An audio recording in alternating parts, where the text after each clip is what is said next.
ഈ വർക്ക്. എന്താ പറയുക, കുട്ടികളൊപ്പമുള്ള യാത്ര ഒരു ജോബായിട്ട് നമ്മൾ ചെയ്യാമെന്ന് തോന്നൂല. അത്രയും ഭയങ്കര മൈൻഡ് ഫ്രീ ആയിട്ട് ചെയ്യാൻ പറ്റിയൊരു ജോബാണ്. എനിക്ക് ഒരുപാട് ഇഷ്ടമായതുകൊണ്ടാണ് ഞാൻ ഈ ജോബിക്ക് വന്നത്. കുട്ടികൾ അവരുടെ പരിഭവങ്ങൾ പറയും. എല്ലാം ഒരു ചേച്ചിയെ പോലെ ഷെറിൻ കേൾക്കും. കൈപിടിച്ച സുരക്ഷിതമായി അവരെ ലക്ഷ്യസ്ഥാനത്ത് ഇറക്കും. എനിക്കിതുവരെ ഇതൊരു വർക്കായിട്ട് ഭയങ്കര ടയേർഡ് പിടിച്ച തലവേദന ആയിട്ട് ഇതുവരെ ഈ വർക്ക് തോന്നിയിട്ടില്ല. ഈ കുട്ടികളും ഭയങ്കര ഹാപ്പിയാണ്. പേരൻസൊക്കെ എന്താ പറയുക, ഞാനുള്ളതുകൊണ്ടായിരിക്കാം എത്രയും ലേറ്റ് ആയാലും മോളില്ലേ എന്നുള്ള ഒരു പരിഗണന എനിക്ക് ഉണ്ട്. 2 വർഷമായി ഷെറിൻ ഉപ്പയ്ക്കൊപ്പം കൂടിയിട്ട് കൂട്ടുകൂടിയും പാട്ടുപാടിയും ഒരു യാത്ര.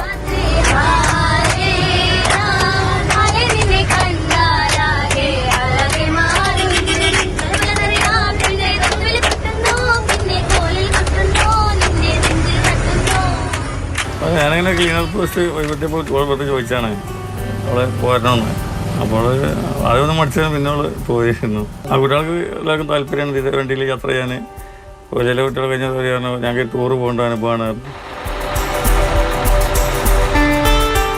ഷെറിനുള്ളത് കുട്ടികൾക്കും രക്ഷിതാക്കൾക്കും ഒരു ധൈര്യമാണ്.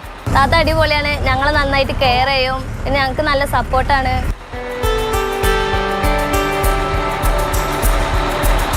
അപ്പോൾ എനിക്ക് ബസ്സിൽ ക്ലീനറായിട്ട് പോകേണ്ട ആവശ്യമുണ്ടോ എന്നൊക്കെ ചോദിച്ചിരുന്നേ. വേറെ എന്തൊക്കെ പഠിക്കാനൊക്കെ പോകാമല്ലോ എന്നൊക്കെ ഉള്ളതുണ്ടായിരുന്നു. അപ്പോൾ എനിക്കെന്തോ ഇതാണ് ഏറ്റവും കൂടുതൽ സാറ്റിസ്ഫൈഡ് ആയിട്ട് തോന്നിയത്.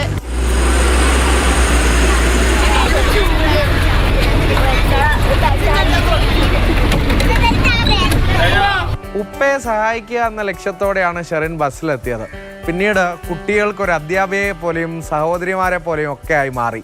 ഈ ചക്രങ്ങൾക്കൊപ്പം കൂടെ സഞ്ചരിക്കുകയാണ് ഉപ്പയും സഹായിച്ചുകൊണ്ട്. Cameraman Prajosh കുമാറിനൊപ്പം Arun Amrithanath, Mathrubhumi news, Malappuram. അരുൺ അമൃതനാഥ് ഉണ്ട്. Arun, good morning. ഇപ്പോൾ ഇത് ഉപ്പയെ സഹായിക്കുന്ന മകൾ ഷെറിൻ. അപ്പോൾ ഷെറിൻ ഹാപ്പിയാണ്. ഷെറിൻ്റെ ജോലിയിൽ അതീവ സന്തുഷ്ടയാണ് എന്നാണ് പറയുന്നത്. ഇത് ഒരിക്കലും ഒരു ജോബായിട്ട് പോലും തോന്നിയിട്ടില്ല എന്നൊക്കെയാണ് ഷെറിൻ പറയുന്നത്. അപ്പോൾ കാണാനും ഒക്കെ ഭയങ്കര രസമുള്ളൊരു കാഴ്ചകൾ തന്നെയായിരുന്നു. കുട്ടികൾക്കൊപ്പം അവർ പാട്ടൊക്കെ പാടി ഭയങ്കര എൻജോയ് ചെയ്താണ് സ്കൂളിൽ പോവുകയും വരികയൊക്കെ ചെയ്യുന്നത്. ഈ നമ്മളൊക്കെ പഠിക്കുന്ന സമയത്ത് സ്കൂൾ യാത്രകളൊക്കെ അത്രയും ഭയങ്കര മധുരമുള്ള ഓർമ്മയൊന്നുമല്ല. കാരണം ടെൻഷനും കാര്യങ്ങളും. ഇനിയിപ്പം സ്കൂളിൽ നിന്ന് ഇറങ്ങുകയാണെങ്കിൽ വൈകുന്നേരം ട്യൂഷൻ ക്ലാസ്സിൽ പോയിട്ട് ഇനി അവിടുത്തെ കാര്യങ്ങൾ എന്തൊക്കെയാവും, ആ ഒരു ടെൻഷനൊക്കെ ആയിരുന്നു. പക്ഷേ ഈ ഷെറിൻ്റെയും ഉപ്പയുടെയും സ്കൂൾ ബസ്സിലെ കാര്യങ്ങളൊക്കെ വേറെ ലെവലാണ്. പിള്ളേരൊക്കെ ഭയങ്കര സന്തോഷത്തിലാണ്. ഷെറിനും അടിപൊളിയാണ്. അപ്പോൾ എന്തൊക്കെയാണ് അരുൺ ഷെറിൻ്റെ വിശേഷങ്ങൾ കൂടുതൽ? Good morning. ഞാനും ഈ 2 മണിക്കൂറോളം നേരെ ഈ ബസ്സിൽ യാത്ര ചെയ്തു. വേറൊരു വൈബ് തന്നെയായിരുന്നു. ഈ ഷെറിൻ പറഞ്ഞ പോലെ തന്നെ ഈ കുട്ടികൾ അവരുടെ പരാതികൾ പറയുന്നുണ്ട്, കഥകൾ പറയുന്നുണ്ട്, പരിഭവം പങ്കുവെക്കുന്നുണ്ട്. ഒപ്പം എല്ലാം നിയന്ത്രിച്ചുകൊണ്ട് ഷെറിനുണ്ട്. ഒരു ലീഡറെ പോലെ തന്നെ ക്ലാസ്സിൽ എങ്ങനെയാണോ ഒരു ക്ലാസ് ലീഡർ ഉണ്ടാവുക, അതേപോലെ തന്നെ ഷെറിൻ അവിടെയുണ്ട്. നല്ല രസമായിരുന്നു. ഈ ഷൂട്ട് നടക്കുന്നത് ഒരു ഭാഗത്തു കൂടെ നമ്മൾ അറിയുന്നില്ല. ഇവരുടെ കഥകളും ഇതുമൊക്കെ ആയിട്ട് മനസ്സ് അവിടെ ആയിപ്പോയി ഒരു അരമണിക്കൂർ നേരം. ഷെറിനെ പറ്റി പറയുകയാണെങ്കിൽ ഈ ഷെറിൻ്റെ ഒപ്പം മജീദ് ഏറെ കാലങ്ങളായി സ്കൂൾ ബസ് ഡ്രൈവറാണ്.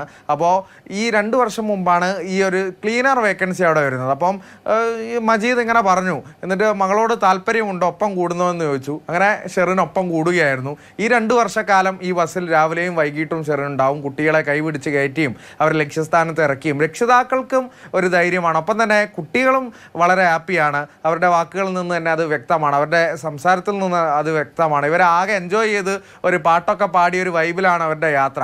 അപ്പം ആകെ സ്കൂളിൻ്റെ ഇത്രയും മണിക്കൂറുകൾ കഴിഞ്ഞ് വീട്ടിലേക്ക് പോകുന്ന ആ വേളയിലും ആനന്ദകരമായി തന്നെയുള്ള ഒരു യാത്രയാണ്. അതിന് ഇരട്ടി മധുരം നൽകിക്കൊണ്ടാണ് ഷെറിൻ്റെ സാന്നിധ്യം.